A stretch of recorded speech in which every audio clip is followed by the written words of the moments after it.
이야, 사장님. 오늘 빵댕이 죽이네. 500원 줄 테니까 한 번 더 숙여봐. 후텁지근한 여름밤 기름 냄새가 진동하는 빅토리 치킨 홀 안으로 역겨운 농담이 울려 퍼졌다. 박선민 사장은 바닥에 떨어진 포크를 줍다 말고 그대로 얼어붙었다. 땀과 기름때가 번들거리는 전투복 차림의 사내, 말년 병장 황태석이었다. 황 병장님, 장난이 좀 심하시네요. 선민이 애써 미소를 지으며 일어섰다. 40줄에 들어선 그녀는 나이보다 앳된 얼굴이었지만 피곤함이 짙게 배어 있었다. 장난? 이게 장난으로 보여. 황태석이 낄낄거리며 옆에 앉은 쫄병의 뒤통수를 후려쳤다. 야, 김이병. 장난 같냐? 사장님 몸매가 예술이잖아. 안 그래? 그렇습니다. 크하. 꺼봐. 황태석은 이 구역의 왕이었다. 포천시 유력 인사의 아들이라는 소문이 파다했고 간부들조차 그를 건드리지 못했다. 혼자 가게를 운영하는 만만한 여사장 박선미는 그의 완벽한 먹잇감이었다. 황 병장님, 치킨 나왔습니다. 오늘은 이만. 아, 시끄럽고. 황태석이 테이블을 손바닥으로 내리쳤다. 빈 맥주병이 위태롭게 흔들렸다. 야, 박 사장. 여기가 다방이야? 군인 오빠들 왔는데 커피도 안 타와? 미스 박이라고 불러줘? 선민의 입술이 바싹 말랐다. 다른 테이블에 앉은 신병들은 애써 시선을 피하며 닭만 뜯고 있었다. 저기, 커피는 저희가 따로 팔지를 않아서. 아, 진짜 융통성 없네. 황태석이 자리에서 벌떡 일어났다. 그가 선민의 어깨를 거칠게 밀쳤다. 선민이 휘청이며 계산대에 부딪혔다. 오늘 닭값. 외상. 네. 아, 황 병장님. 지난달 외상값도 벌써 30만 원이. 아, C8. 내가 떼먹는데? 더러워서 안 먹어. 황태석은 주머니에서 구겨진 10,000원짜리 몇 장을 계산대에 던졌다. 10만 원이 훌쩍 넘는 금액이었다. 나머진 달아놔. 그리고 이따 전화할 테니까 부대로 배달이나 와요. 알았어? 그는 대답도 듣지 않고 쫄병들을 이끌고 가게를 나갔다. 딸랑 하는 문 종소리가 유난히 시끄럽게 울렸다. 가게 안에는 정적만 남았다. 선미는 계산대에 던져진 돈을 말없이 내려다보았다. 그녀의 어깨가 가늘게 떨리고 있었다. 밤 9시. 선미는 홀에 불을 껐다. 그리고 익숙하게 영업 준비 중 팻말을 걸어 문을 잠갔다. 하지만 그녀의 일은 끝나지 않았다. 그녀는 주방 안쪽 아무도 모르는 작은 쪽문으로 향했다. 그곳에는 간판도 없는 작은 뒷방이 있었다. 그녀는 휴대폰을 꺼내 시간을 확인했다. 그리고 저장되지 않은 번호로 짧은 문자를 보냈다. 황 병장 일행. 오늘 차 성희롱 및 협박건 영상 확보. 답장은 금방 왔다. 누나. 고생했어. 디데이 3. 조금만 참아. 선미는 문자를 삭제하고 심호흡을 했다. 진짜 손님들은 지금부터였다. 밤 10시. 뒷문에 정해진 암호 같은 노크 소리가 들렸다. 똑, 똑, 똑똑똑. 문을 열자 독한 술 냄새와 함께 사복 차림의 사내 2명이 들어섰다. 부대의 실세인 김팔봉 소령과 그의 수족인 최민국 대위였다. 그들은 무단 외박 중이었다. 아이고 사장님. 준비 다 됐죠? 최 대위가 기름진 손으로 선민의 어깨를 툭툭 쳤다. 네. 준비해 뒀습니다. 선민이 고개를 숙였다. 뒷방에는 이미 술상이 차려져 있었다. 황 병장 같은 하급 병사들의 갑질과는 차원이 다른 더럽고 은밀한 냄새가 방 안에 진동했다. 오늘 동생들 오기로 했죠? 깔끔하게 노는 거니까 걱정 말고. 김소령이 음흉하게 웃으며 돈다발을 선민의 앞치마 주머니에 찔러 넣었다. 팁이라기엔 과하고 뇌물이라기엔 노골적이었다. 사장님도 먹고 살아야지. 우린 사장님 믿어. 입 무거운 거 하나 보고 오는 거니까. 바로 그때 뒷문이 다시 열렸다. 짙은 화장을 한 젊은 여자 2명이 깨르르 웃으며 들어왔다. 포천 시내의 룸살롱에서 막 넘어온 여자들이었다. 어머 오빠들. 닭 냄새 뭐야? 하. 우리 민지 왔어? 이리 와. 방 안은 순식간에 난장판이 되었다. 김소령은 선민을 쳐다보며 턱짓했다. 사장님은 이제 나가봐요. 여긴 어른들 노는 데니까. 달기나 식지 않게 계속 대령하고. 선민은 90도로 허리를 숙이고 뒷방을 나왔다. 문이 닫히자마자 역겨운 웃음소리가 새어나왔다. 선민은 주방 조리대 밑에 숨겨둔 작은 모니터를 켰다. 뒷방 천장에 설치된 초소형 카메라가 보내오는 영상이었다. 그녀의 눈이 차갑게 빛나기 시작했다. 뒷방의 온도는 광란에 가까워지고 있었다. 술병이 비워지고 고성이 오갔다. 박선미는 닭을 튀기는 척하며 모니터에서 눈을 떼지 않았다. 모든 것이 녹화되고 있었다. 아, 오빠. 진짜 대위 맞아? 맨날 훈련만 뛰는 거 아니야? 룸살롱에서 온 민지라는 여자가 최민국 대위의 허벅지를 쓰다듬으며 교태를 부렸다. 술에 취한 최 대위의 얼굴이 벌개졌다. 뭐? 훈련? 야야. 내가 누군지 알아? 이 최 대위가 이 부대 작전을 다 짠다고. 에이, 거짓말. 그럼 다음 주에 뭐 하는지 말해봐. 하. 이거 봐라. 최 대위가 의기양양하게 웃었다. 옆에 있던 김팔봉 소령이 곁눈질로 최 대위를 말렸다. 야, 최 대위. 입 조심해. 아무리 그래도. 아이 형님. 괜찮습니다. 사장님도 우리 편이고 얘네가 뭘 알겠습니까? 최 대위는 민지의 어깨를 끌어안고 속삭였다. 모니터의 고성능 마이크가 그 목소리를 놓치지 않았다. 잘 들어. 다음 주에 신임 사단장 온다고 맹호 기동 훈련하는 거 알지? 그거 다 쇼야, 쇼. 어머 진짜? 언론에는 어코스로 간다고 흘렸는데 그거 다 뻥이라고. 실제 기동 경로는 B3코스야. 험준에서 아무도 예상 못하는 곳이지. 거기 매복 훈련이 진짜라고. 이거 2급 기밀이야, 2급. 내가 다 짰어. 선민의 손이 멈칫했다. 단순한 군 기강 문란이 아니었다. 이건 명백한 군사 기밀 유출이었다. 그녀는 떨리는 손으로 녹화 버튼을 다시 한번 확인했다. 그때였다. 철컥. 뒷방 문이 갑자기 열렸다. 술에 취한 최 대위가 비틀거리며 화장실을 가려고 나온 것이다. 그는 주방에서 모니터를 등지고 굳어버린 선민과 마주쳤다. 사장님. 아직 안 주무셨네? 최 대위의 풀린 눈이 순간 날카로워졌다. 뭐해요? 지금. 우리 얘기 엿들었어? 심장이 바닥으로 떨어지는 것 같았다. 선미는 재빨리 모니터를 껐다. 아, 아닙니다. 재료 주문하고 있었습니다. 내일 쓸 닭이 모자라서요. 선미는 애써 태어난 척 웃었다. 최 대위는 의심스러운 눈초리로 선민의 얼굴과 주방을 훑어보았다. 몇 초가 영원처럼 흘렀다. 그래. 최 대위가 입맛을 쩝 다시며 비웃었다. 하긴. 닭이나 튀기는 아줌마가 뭘 알겠어. 그죠? 우리끼리 노는데 방해하지 말고 술이나 더 가져와요. 최 대위는 휘청거리며 화장실로 향했다. 선미는 조리대에 기대어 간신히 숨을 몰아쉬었다. 방금 전 그녀는 지옥의 문턱까지 다녀왔다. 그녀는 휴대폰을 꺼내 다시 문자를 보냈다. 이번에는 망설임이 없었다. 기밀 유출. 맹호 훈련 B3코스. 녹취 확보. 답장이 왔다. 디데이. 누나. 내일부턴 내가 움직여. 디데이.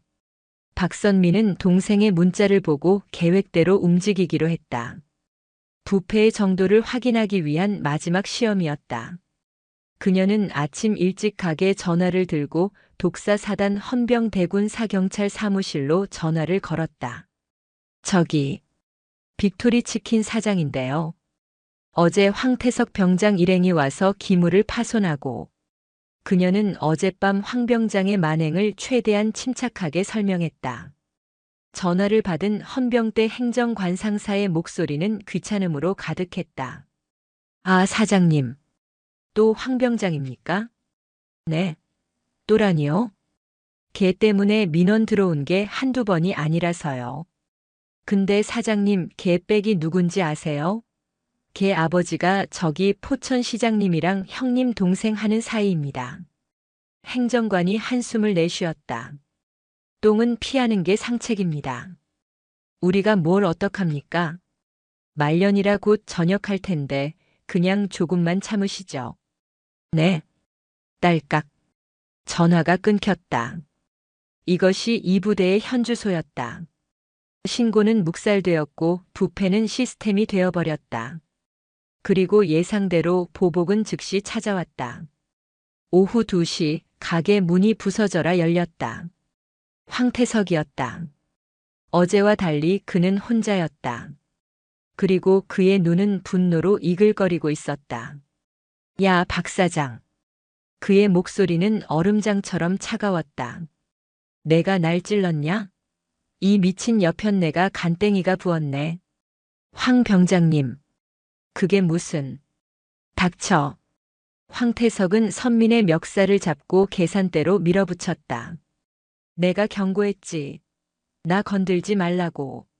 근데 감히 헌병대에 전화를 해? 그는 계산대 위에 놓인 외상장부를 발견했다. 그 안에는 황태석의 이름이 수십 줄 빼곡히 적혀 있었다. 외상? 그래. 갚아야지. 근데 내가 아니라 내가 갚아야겠다. 황태석은 외상장부를 통째로 집어들었다.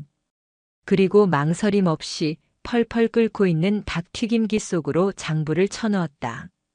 치익. 종이가 타들어가는 끔찍한 소리와 함께 검은 연기가 피어올랐다. 수백만 원어치의 외상 내역이 선민이 신고하려 했던 유일한 물증이 순식간에 재가 되어버렸다. 증거 있어? 증거 있냐고 이 쌍년아.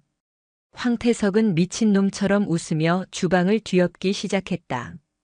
밀가루 포대가 터지고 양념통이 바닥에 나뒹굴었다. 가게는 순식간에 아수라장이 되었다. 이래도 장사할래? 내가 너 여기서 장사 못하게 만들어줄게. 그는 선민을 바닥으로 밀치고 가게를 나갔다. 선민은 밀가루와 양념 범벅이 된 채 바닥에 주저앉았다. 모든 것이 끝난 것 같았다. 그때 주머니 속 휴대폰이 진동했다. 발신자는 김팔봉 소령이었다. 사장님, 내일 그분 오시는 날, 우리 전야제 해야지. 저녁 10시. 동생들 싹 불러서 가게 깨끗하게 치워놔요. 어제처럼. 선미는 난장판이 된 가게를 둘러보았다. 끓는 기름 속에서 마지막 재가 타오르고 있었다. 그리고 김소령의 문자를 보았다. 그녀의 입가에 웃음이 번졌다. 눈물은 나지 않았다. 대신 마른 웃음소리가 새어나왔다. 그래. 치워야지. 그녀가 중얼거렸다. 아주 깨끗하게. 싹 다. 선미는 천천히 몸을 일으켰다. 그리고 동생에게 생애 가장 짧은 문자를 보냈다. 디데이. 작전명 빅토리. 준비 완료. 디데이.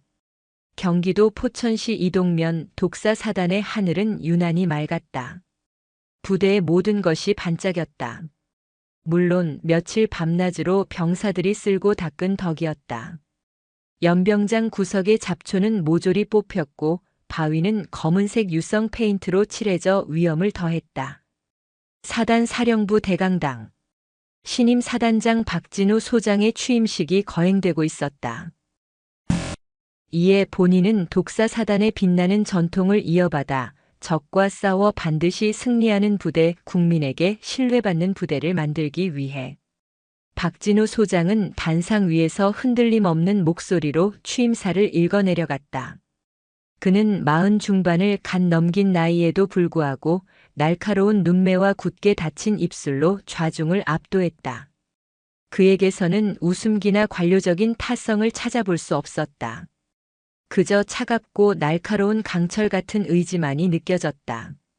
그 모습을 대강당 넷째 줄에서 지켜보던 김팔봉 소령의 이마에 식은땀이 맺혔다. 독종이 왔군.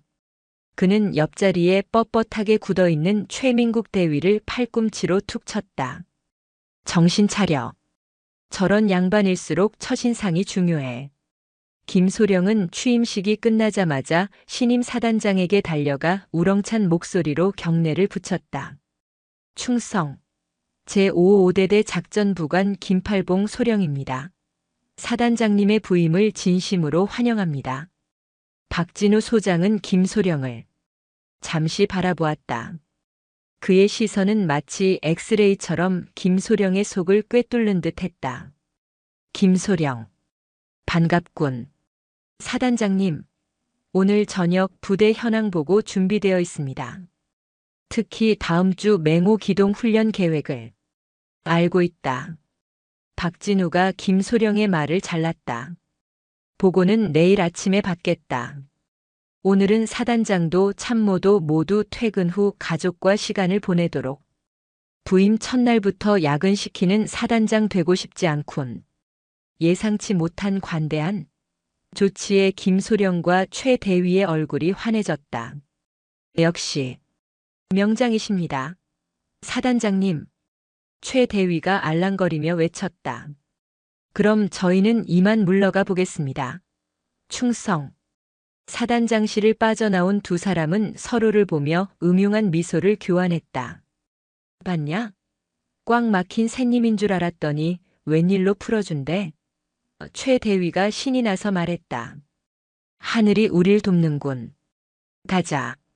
오늘 전야제 제대로 달려야지. 동생들한테도 연락하고. 그 멍청한 사단장은 가족이랑 저녁이나 먹으라지. 하하. 김소령은 자신의 썩은 이빨을 드러내며 웃었다. 같은 시각 빅토리 치킨. 박선미는 어제 황태석이 뒤엎어 놓은 가게를 묵묵히 치우고 있었다. 끓는 기름에 타버린 외상장부의 재가 바닥에 나뒹굴었다. 그녀는 밀가루 범벅이 된 바닥을 닦으며 조리대 밑에 모니터를 확인했다. 카메라 렌즈 4개가 선명하게 살아있었다. 홀 2개, 주방 하나 그리고 지옥이 될 뒷방 하나. 그녀는 깨진 맥주병 조각을 쓸어 담으며 중얼거렸다. 깨끗하게 치워야지. 저녁 7시. 황태석이 콧노래를 부르며 생활관 관물대를 정리하고 있었다.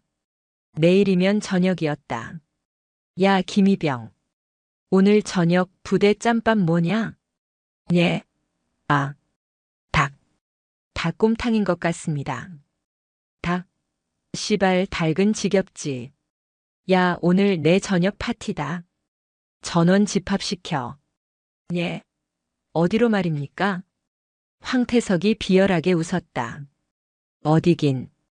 우리 미스 박 사장님 보러 가야지. 어제 내가 좀 심했나? 가서 사과도 하고. 물론 공짜로.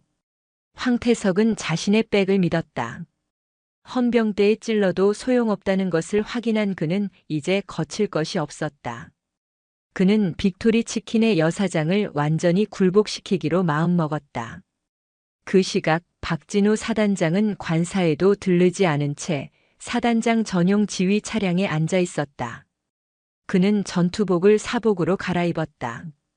기동대 준비됐나? 예, 사단장님. 헌병 특임대 SDT 10명, 사복으로 위장 후 가게 반경 50m 이내에 배치 완료했습니다. 좋아. 나도 들어간다. 사단장님 위험합니다. 저희가 먼저. 아니다. 박진우가 차량 문을 열며 말했다. 오늘 밤 나는 사단장이 아니다. 그냥 닭을 사러 온 손님일 뿐이다. 그의 눈이 어둠 속에서 번뜩였다. 폭풍이 포천 이동면을 향해 다가오고 있었다. 밤 9시. 빅토리 치킨의 문이 거칠게 열렸다. 술 냄새를 풀풀 풍기는 황태석과 그의 쫄병 대여섯 명이 껄렁한 걸음으로 들어섰다. 사장님, 나왔어. 황태석이 홀이 떠나가라 소리쳤다. 박선미는 애써 공포에 질린 표정을 지으며 계산대 뒤에서 몸을 움츠렸다. 어제 난장판이 된 가게는 그럭저럭 치워져 있었지만 선민의 얼굴은 헬쑥했다. 이 모습은 황태석의 오만함을 극도로 자극했다. 아, 우리 사장님. 어제 내가 좀 미안했네. 괜찮아요? 황태석이 선민의 턱을 손가락으로 툭 쳤다. 자, 오늘은 나 저녁 파티야. 마지막인데 화끈하게 쏴야지. 여기 있는 닭이랑 술 싹 다 가져와. 물론 공짜지. 황 병장님. 제발. 아, 왜 이래 아마추어 같이. 황태석은 홀 중앙의 가장 큰 테이블에 다리를 꼬고 앉았다. 내가 여기서 먹어준 것만 해도 영광인 줄 알아야지. 빨리 안 가져오고 뭐해.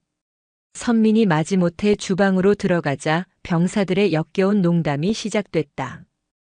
야, 황 병장님. 저 아줌마 꼬신 겁니까? 꼬시긴 뭘 꼬셔. 그냥 좀 놀아주는 거지.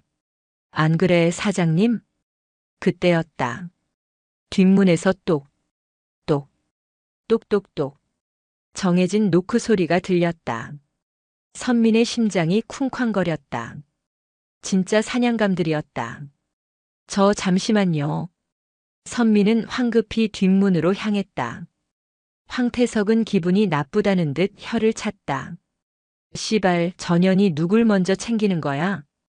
뒷문이 열리고 김팔봉 소령과 최민국 대위가 짙은 화장을 한 룸살롱 여성 2명을 데리고 들어왔다.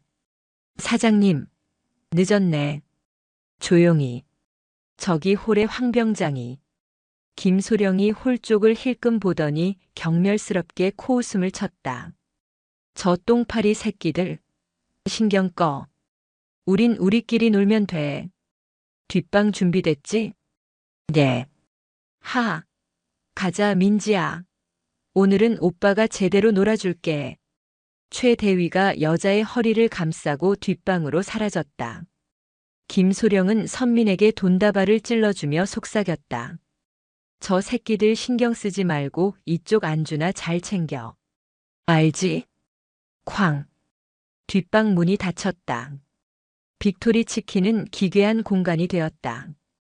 홀에서는 말년 병장들이 여사장에게 공짜 술과 닭을 강요하며 고래고래 소리를 지르고 있었다. 뒷방에서는 현역 장교들이 룸살롱 여성들을 끼고 폭탄주를 돌리며 질펀한 파티를 벌이고 있었다. 선미는 2개의 지옥 사이를 오가며 닭을 튀기고 술을 날랐다. 사장님, 뭐해? 술 더 가져와. 황태석. 사장님, 여기 맥주 추가요. 빨리빨리. 최민국.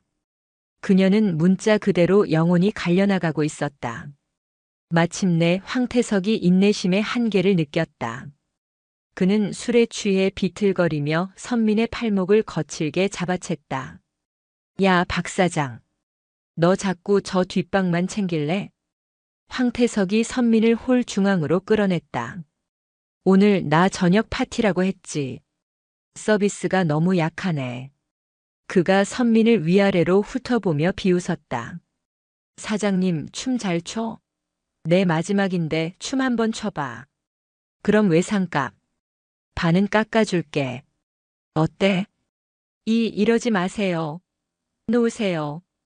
선민이 발버둥 쳤지만 황태석은 오히려 더 세게 그녀를 붙잡았다. 쫄병들은 그저 낄낄거리며 휴대폰 카메라를 켤 준비를 했다. 뭐해? 쳐보라고. 이 시발년이 진짜. 황태석이 손을 들어 선민의 뺨을 내리치려던 바로 그 순간이었다. 쾅! 가게의 강화유리 문이 단순한 충격음이 아닌 파열음을 내며 열렸다. 아니, 뜯겨나갔다고 하는 편이 맞았다. 가장 먼저 쏟아져 들어온 것은 검은색 특수 전투복과 방탄 헬멧, 자동 소총으로 무장한 헌병 특임대 SDT 대원들이었다. 그들은 순식간에 홀 안의 병사들을 향해 총구를 겨눴다. 움직이지 마. 움직이면 쏜다. 모두 머리 숙이고 손들어. 황태석과 쫄병들은 술이 확 깨는 것을 느꼈다. 뺨을 때리려던 황태석의 손이 허공에 멈춘 채 부들부들 떨렸다. 그리고 특임대원들 사이로 한 남자가 천천히 걸어 들어왔다. 사복 차림이었지만 그는 가게 안의 그 누구보다도 위압적이었다. 신임 사단장 박진우 소장이었다. 그의 시선은 곧장 홀 중앙 황태석에게 붙잡혀 있는 누나 박선민에게 향했다. 선민의 눈에는 그렁그렁 눈물이 맺혀 있었다. 박진우의 얼굴 근육이 미세하게 경련했다. 그는 황태석에게 천천히 다가갔다. 황태석은 이 상황을 전혀 이해하지 못했다. 뭡니까가 당신들. 민간인 사찰입니까? 박진우가 황태석의 바로 앞에 멈춰 섰다. 그리고 얼음장같이 차가운 목소리로 물었다. 내 놈이냐? 예. 내 누나에게 빵댕이 운운하며 커피를 타오라고 시킨 놈이. 내 누나라는 말에 황태석의 뇌가 정지했다. 그는 붙잡고 있던 선민의 팔을 스르르 놓았다. 박선민이 주저앉자 박진우는 자신의 재킷을 벗어 누나의 어깨에 덮어주었다. 황태석 병장. 사단장이 그의 이름을 불렀다. 내 아버지가 포천시장이랑 형님이시라고. 그래서 헌병대에 찔러도 소용없다고 했나? 황태석의 동공이 지진이라도 난 듯 흔들렸다. 살려. 사단. 장님? 늦었어. 박진우가 특임대장에게 고갯짓했다. 황태석 병장 이하 이 자리에 있는 전원. 상관 가족에 대한 성희롱, 협박, 갈취, 기물 파손 현행범으로 체포해. 내일 저녁? 당장 보류시켜. 특임대원들이 황태석과 쫄병들을 바닥에 엎드리게 하고 손목에 플라스틱 수갑을 채웠다. 잘못했습니다. 사단장님, 제가 죽을 죄를. 황태석이 비명을 질렀지만 군홧발이 그의 등을 짓눌렀다. 바로 그때였다. 벌컥. 홀의 소란을 들은 뒷방문이 열렸다. 술에 취해 넥타이를 풀어 헤친 최민국 대위가 비틀거리며 나왔다. 아, 씨발. 어떤 새끼들이야. 지금 우리 김소령님이랑 노는데. 최 대위는 홀을 가득 메운 무장 헌병들과 그 중심에 서 있는 신임 사단장을 발견했다. 단장님?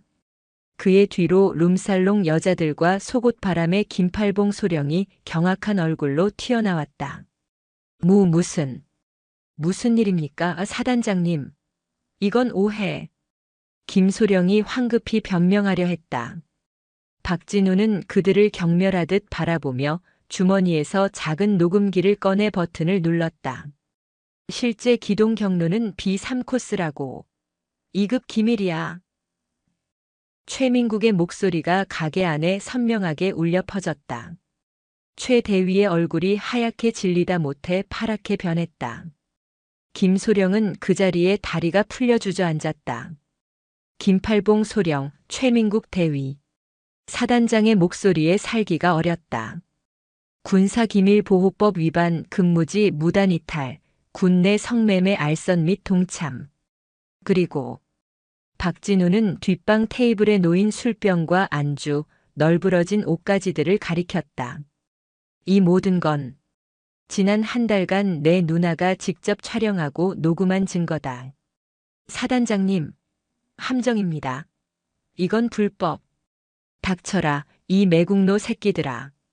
박진우는 특임대장에게 다시 명령했다.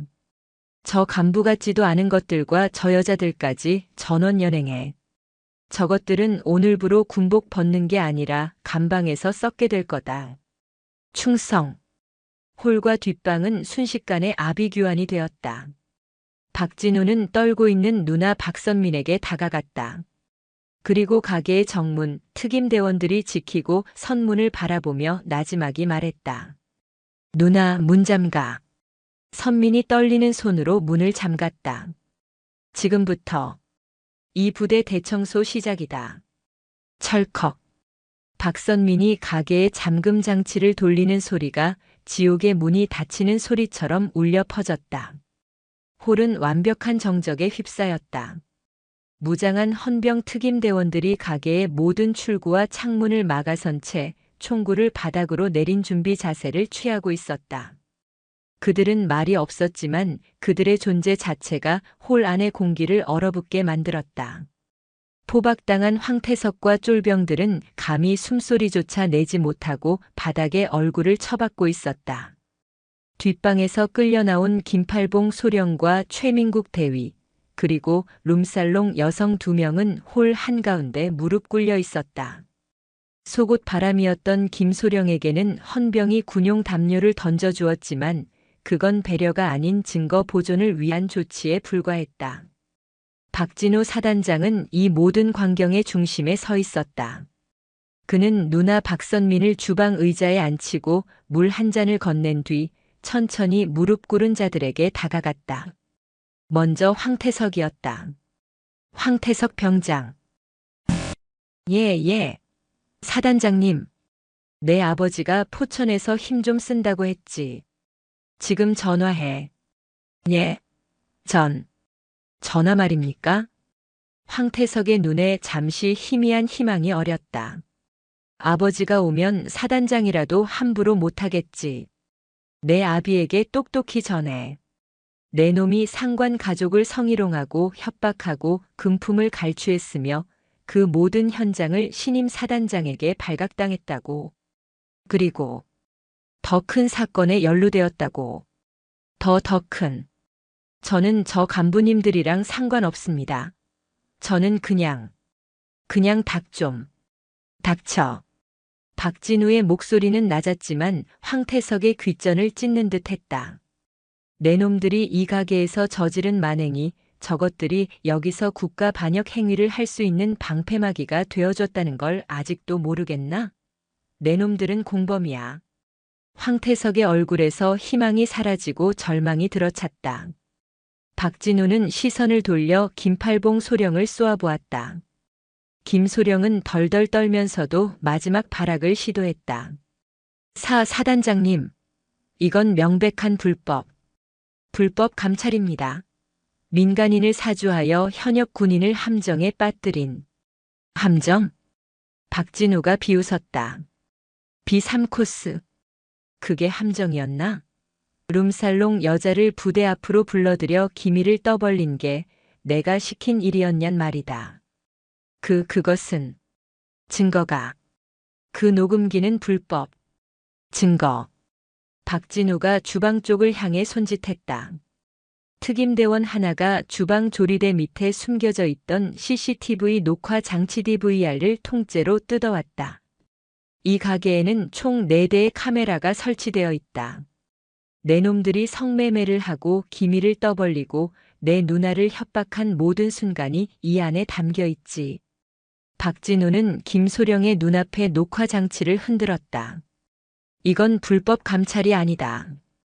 피해자가 가해자의 범죄 현장을 녹화한 증거물이다. 그리고 나는 오늘 그 증거물을 피해자의 신고를 받고 압수하러 온 것이다. 내 지위는 사단장이자 현행범 체포 권한을 가진 군사경찰관이기도 하지. 김소령의 입이 닫혔다. 법적 변명조차 완벽하게 차단당했다. 그때 가장 약한 고리가 무너졌다. 룸살롱 여자 중 하나인 민지가 울음을 터뜨렸다. 사단장님, 저는 저 사람들이 시키는 대로 그냥 술만 따랐어요. 저 B3코스가 뭔지도 몰라요. 저 간첩 아니에요. 맞아요. 저희는 그냥 돈 받고 저 최 대위가 자기 잘났다고 혼자 떠든 거예요. 여자들의 증언이 쏟아지자 최민국 대위의 얼굴이 흑빛이 되었다. 그는 김소령을 원망스럽게 쳐다봤지만 김소령은 이미 넋이 나간 상태였다. 박진우는 특임대장에게 명령했다. 지금 즉시 사단 헌병대 본부와 기무부 대방첩 사령부 파견대에 연락해. 이 자들을 전원 군사기밀보호법 위반 및 군형법상 성매매 알선 혐의로 이송한다. 그리고 이 두 여자는 민간 경찰에 넘기지 마. 기밀 누설의 중요 참고인이자 공범이다. 헌병대에서 직접 조사해. 충성. 닫힌 문 안에서 독사 사단의 가장 썩어 문드러진 부위가 그렇게 도려내지고 있었다. 새벽 5시. 독사 사단의 모든 영내 간부 숙소에 비상벨이 울렸다. 전 간부 및 지휘관 5시 30분부로 사령부 대강당으로 즉각 집합. 복장 전투복. 반복한다. 전 간부. 잠에서 덜 깬 간부들은 욕설을 내뱉으며 전투복을 꿰어 입었다. 신임 사단장이 또 쇼를 한다. 부임 첫날부터 뺑이치게 하네라며 투덜거렸다. 그들 중에는 어젯밤 빅토리 치킨에서 벌어진 일을 까맣게 모르는 이들도 있었다. 물론 헌병대 행정관처럼 어렴풋이 무언가 터졌음을 직감한 이들도 있었다. 5시 30분. 대강당은 수백 명의 간부들로 가득 찼다. 모두가 피곤과 불만에 가득 찬 얼굴로 웅성거렸다. 단상 위로 박진우 사단장이 올라섰다. 그는 전투복 차림이었지만 어젯밤의 분노는 가라앉고 얼음 같은 냉기만이 감돌았다. 오늘 새벽 이 자리에서 여러분을 보게 되어 유감이다. 그의 목소리가 마이크를 타고 울렸다. 어젯밤 본관은 내 누이가 운영하는 부대 앞 치킨집에서 충격적인 광경을 목격했다. 누이, 치킨집? 간부들이 술렁였다. 말년 병사들이 여사장인 내 누나를 성희롱하고 수백만 원의 외상값을 강요하며 가게를 뒤엎는 현장을 목격했다. 웅성거림이 커졌다. 하지만 그건 시작에 불과했다. 그 가게 뒷방에서는 이 부대의 현역 소령과 대위가 룸살롱 여성들을 불러들여 성매매를 하고 술에 취해 다음 주 맹호 기동 훈련의 2급 기밀인 B3 기동 코스를 떠벌리고 있었다. 쿵. 강당 전체가 얼어붙었다. 성희롱과는 차원이 다른 기밀 유출이라는 단어에 모든 간부의 잠이 달아났다. 박진우는 차가운 눈으로 강당을 훑었다. 이것이 내가 부임한 독사 사단의 현주소다. 병사들은 민간인을 약탈하고 장교들은 국가를 팔아먹고 있었다. 이게 부대인가? 범죄자 소굴이지. 그는 연설을 잠시 멈췄다. 그리고 헌병대 행정관, 어제 박선민의 전화를 묵살했던 바로 그 상사를 노려보았다. 헌병대 박 상사. 예. 사단장님. 박 상사가 사색이 되어 일어섰다. 어제 오전 빅토리 치킨 사장에게서 민원 전화를 받았나? 그것이. 받았나 받지 않았나? 받았습니다. 박진우는 녹음기를 꺼내 마이크에 가져다 댔다. 아, 사장님. 또 황병장입니까? 개빽이 누군지 아세요? 똥은 피하는 게 상책입니다. 그냥 조금만 참으시죠. 네. 강당 전체에 박 상사의 목소리가 울려 퍼졌다. 그는 그 자리에서 무너져 내렸다. 똥은 피하는 게 상책이라고. 박진우가 그를 향해 걸어갔다. 내 놈이 피한 건 똥이 아니라 내 놈의 직무였다. 내 놈이 묵살한 그 민원 전화가 국가 안보가 무너지는 것을 막을 마지막 기회였다. 내 놈 같은 놈이 헌병 완장을 차고 있으니 부대가 이 모양 이 꼴이 된 것이다. 살려주십시오. 지금 즉시 저자의 완장을 뜯고 보직 해임해. 직무유기 및 범죄 방조 혐의로 징계위원회에 회부한다. 헌병대원들이 달려와 박 상사를 끌어냈다. 그는 비명을 질렀지만 강당 안의 그 누구도 그를 위해 변명하지 못했다. 공포가 전염되고 있었다. 박진우가 다시 단상으로 돌아왔다. 지금 이 시간부로 독사 사단 전 부대에 대청소를 명한다. 하나. 사단 전 장병 및 간부들의 외출, 외박, 휴가를 전면 통제한다. 황태석 병장의 전역은 당연히 보류한다. 둘. 기무부대와 협조하여 어젯밤 체포된 김소령, 최 대위와 연관된 모든 간부들에 대한 전수조사에 착수한다. 셋. 각 부대 지휘관들은 지금 즉시 복귀하여 부대 내 모든 부조리 및 갑질 사례, 군 기강 문란 사례를 전수조사하여 오늘 18시까지 본관에게 직접 보고한다. 축소, 은폐 시에는 지휘관부터 군복을 벗길 것이다. 그의 마지막 말은 선전포고였다. 나는 내 부하가 국가를 팔아먹는 것을 용납할 생각이 없다. 썩은 뿌리는 모조리 뽑아낼 것이다. 의상, 해산. 간부들은 마치 장례식장을 빠져나가는 사람들처럼 무겁고 공포에 질린 얼굴로 강당을 빠져나갔다. 독사 사단의 지옥 같은 하루가 이제 막 시작되고 있었다. 대청소 명령이 떨어진 지 사흘째. 독사 사단은 말 그대로 뒤집혔다. 황태석 병장은 미결수복을 입은 채 헌병대 영창에 수감되었다.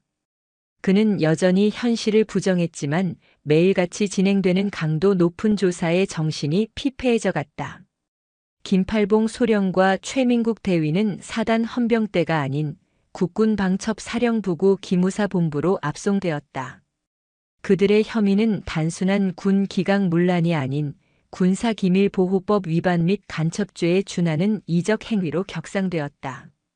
훈련 기밀을 룸살롱 여자에게 흘린 것이 단순한 과시욕이 아니라 상습적인 유출이었을 가능성이 제기되었기 때문이다. 그리고 마침내 아버지들이 움직였다.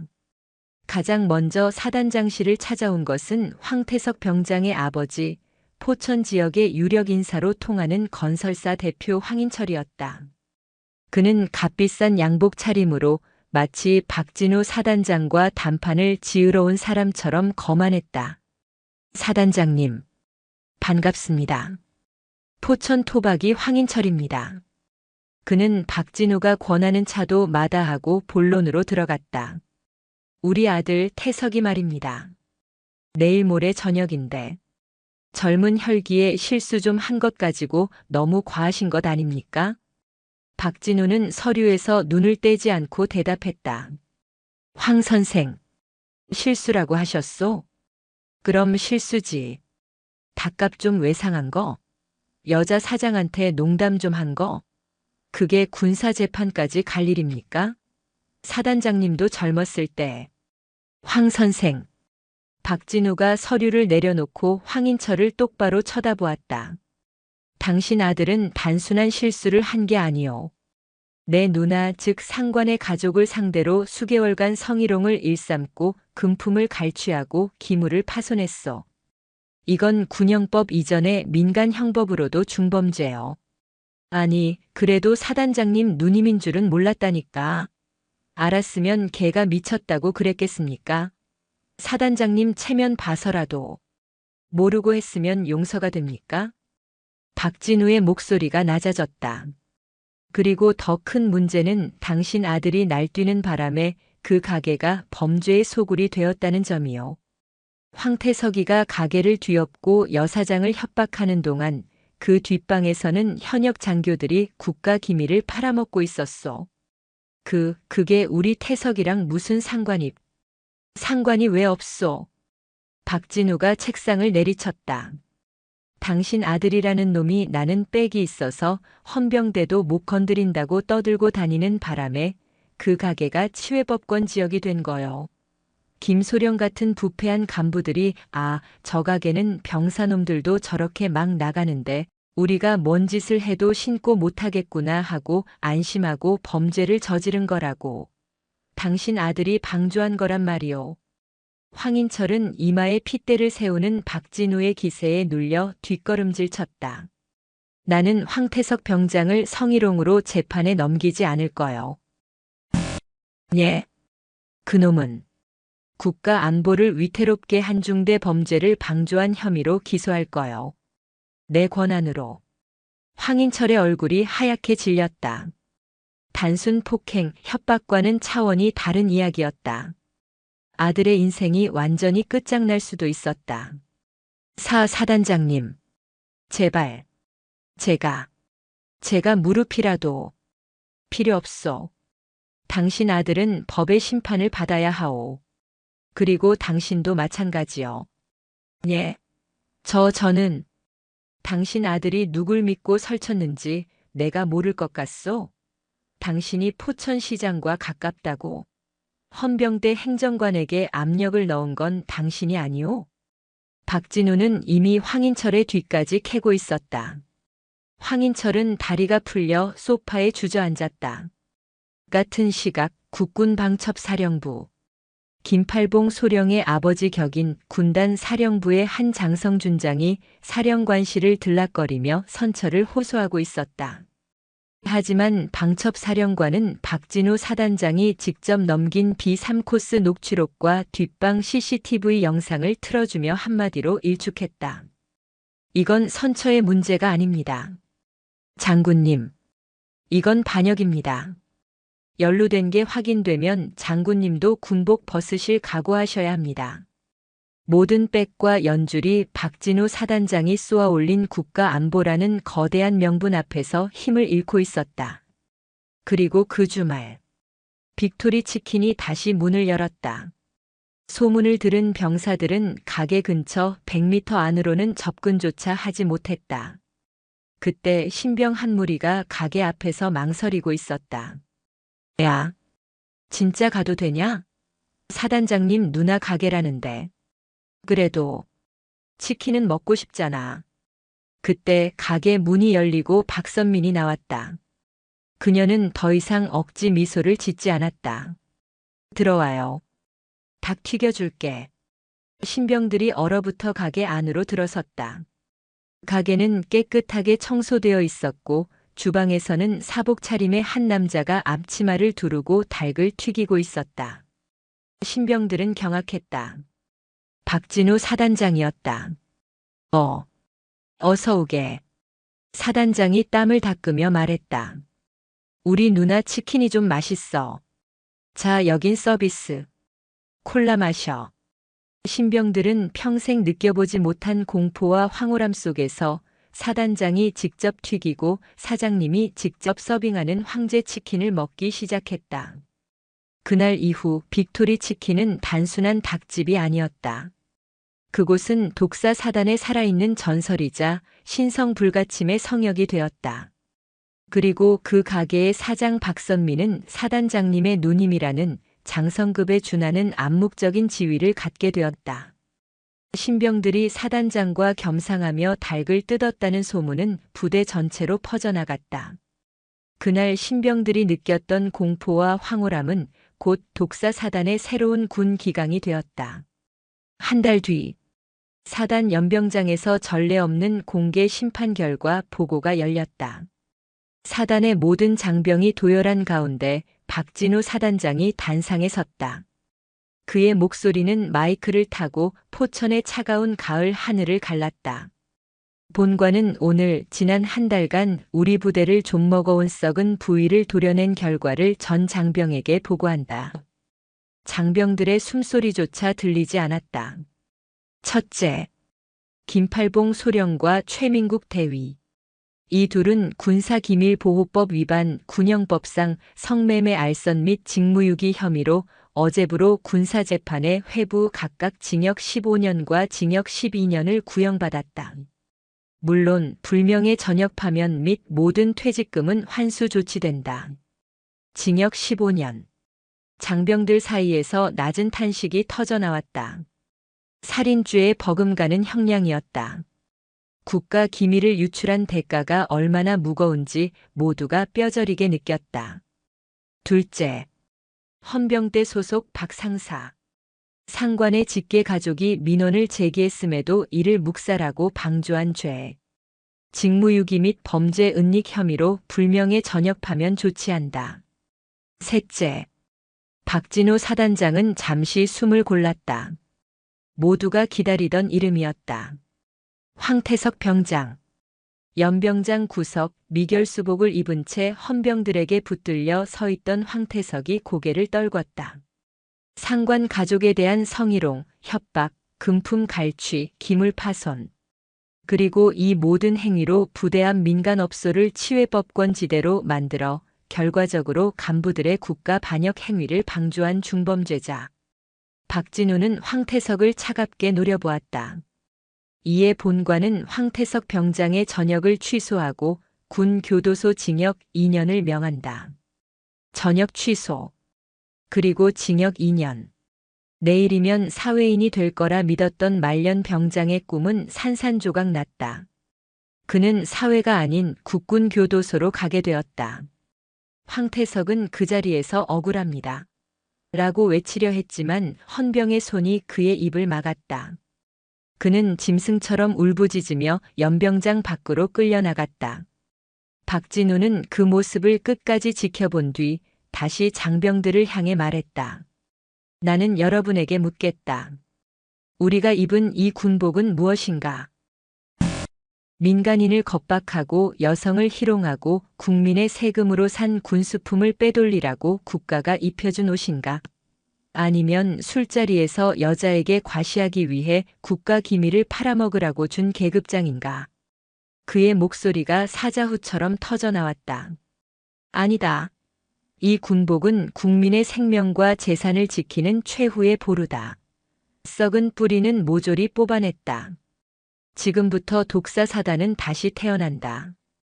국민을 위해 존재하는 군대로 적과 싸워 이기는 군대로 거듭난다. 만약 앞으로도 이 군복을 입고 국민 위에 군림하려는 자가 있다면 직위고하를 막론하고 내가 직접 그 군복을 찢어발기고 군화발로 짓밟을 것이다. 알겠나? 예, 알겠습니다. 수천 명의 목소리가 포천의 산을 울렸다. 대청소는 끝났고 새로운 질서가 세워졌다. 그날 저녁 빅토리 치킨은 그 어느 때보다 붐볐다. 하지만 시끄럽거나 문란하지 않았다. 모든 병사는 가게 문을 열기 전 입구에서 스스로 복장을 가다듬었다. 사장님, 치킨 한 마리 포장. 해주실 수 있겠습니까? 우렁차고 깍듯한 극존칭이 가게 안을 가득 메웠다. 박선미는 더 이상 기름에 전 미소를 짓지 않았다. 그녀는 진심으로 행복하게 웃으며 대답했다. 그럼요. 맛있게 튀겨드릴게요. 오늘 고생 많았죠? 여기 감자튀김은 서비스. 병사들은 황송한 표정으로 서비스를 받았다. 그들에게 이곳은 단순한 닭집이 아니었다. 밤이 깊어 가게 문을 닫을 시간. 마지막 손님들이 떠난 홀을 정리하는 박선민의 곁으로 사복 차림의 박진우가 다가왔다. 그는 묵묵히 빈 맥주병을 날랐다. 진우야. 응, 누나. 너. 괜찮아? 오늘 연설하는 거 보니까 아주 그냥 부대 전체를 적으로 돌린 것 같던데. 그렇게 싹 다 잘라버리면 너도 무사하지 못할 거야. 저 위에. 쟤들 봐주던 높은 사람들 많다며. 박선민이 걱정스러운 눈으로 동생을 바라보았다. 박진우는 마지막 의자를 정리해 테이블에 올리고 나서야 누나를 마주 보았다. 그의 얼굴에는 분노나 냉기 대신 피곤하지만 따뜻한 미소가 걸려 있었다. 누나. 그가 말했다. 썩은 가지 몇 개 잘라냈다고 나무가 죽진 않아. 오히려 더 튼튼하게 자라지. 그리고 썩은 연줄로 유지되는 군대는 군대가 아니야. 그건 그냥 범죄 집단이지. 그는 앞치마를 풀며 말을 이었다. 나는 내 부하가 미스 박이니 빵댕이니 하는 소리를 짓거리는 걸 용납할 수 없고 내 누나가 깡패 같은 놈들한테 멱살 잡히는 걸 보고만 있을 생각 없어. 그게 사단장이든 동생이든. 박선민의 눈시울이 붉어졌다. 무서운 놈. 하. 무섭긴. 나 닭 튀기는 거 좋아하는 거 몰랐어? 두 남매는 마주보며 웃었다. 몇 달 뒤. 새로운 신병들이 독사 사단 위병소를 통과했다. 잔뜩 겁에 질린 그들을 인솔하던 김상병 몇 달 전 사단장과 겸상했던 그 신병이 신병들을 세웠다. 자, 이제부터 여기가 너희 집이다. 훈련 빡세니까 각오 단단히 하고. 다른 건 다 필요 없고 두 가지만 기억해라. 김상병이 부대 정문 너머 환하게 불이 켜진 상가 쪽을 턱짓으로 가리켰다. 빅토리 치킨 간판이 유난히 밝게 빛나고 있었다. 첫째, 훈련은 죽을 힘을 다해 받는다. 둘째, 저 닭집 보이지? 신병들의 고개가 일제히 돌아갔다. 저긴 그냥 닭집이 아니다. 김상병이 경건한 목소리로 말했다. 저곳은 사단장님의 옥좌시다. 감히 저곳을 향해 욕을 하거나 무례를 범해선 안 된다. 알겠나? 신병들은 영문도 모른 채 전설을 듣는 표정으로 침을 삼켰다. 포천의 밤하늘 아래 굳건하게 자리를 지킨 군부대와 그보다 더 굳건하게 그 앞을 지키는 작은 치킨집이 평화롭게 빛나고 있었다.